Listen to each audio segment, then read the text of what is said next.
Trump மீண்டும் மீண்டும் கூட சொல்லியிருக்கிறாரு, மிரட்டித்தான் போற நிப்பாட்டினேன் இந்தியா பாகிஸ்தான் நாடுகளுக்கு இடையில போற நிப்பாட்டினேன் அப்படின்னு சொன்னாரு.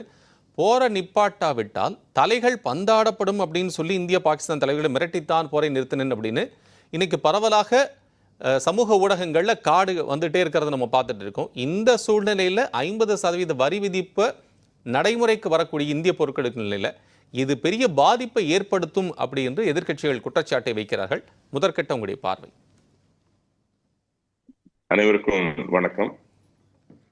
வேந்தர் டிவியுடைய நேயர்கள் அனைவருக்கும், விவாதத்தில் இணைந்திருக்கின்ற அனைத்து கட்சி நண்பர்களுக்கும் இனிய மாலை வணக்கம்.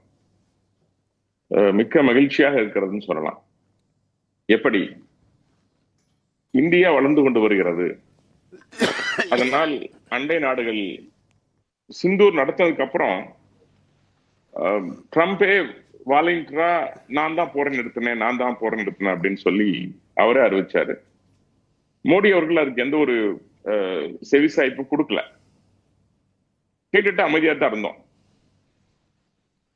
அந்த போர்ல நாம் நடந்து கொண்ட விதம், நம்முடைய படைபலத்தினுடைய வலிமை, அதுல அவங்களுடைய ட்ரோன்களை நாம் தாக்கியது, 22 நிமிஷத்துல ஏறக்குறைய 13 இடங்களை பாகிஸ்தான் நிர்மூலமாக்கியது, டிஜிஎம்ஓ பாகிஸ்தான்ல இருந்து நம்ம டிஜிஎம்ஓ கெஞ்சியது, அதற்கு பிறகு போர் நிறுத்தப்பட்டது.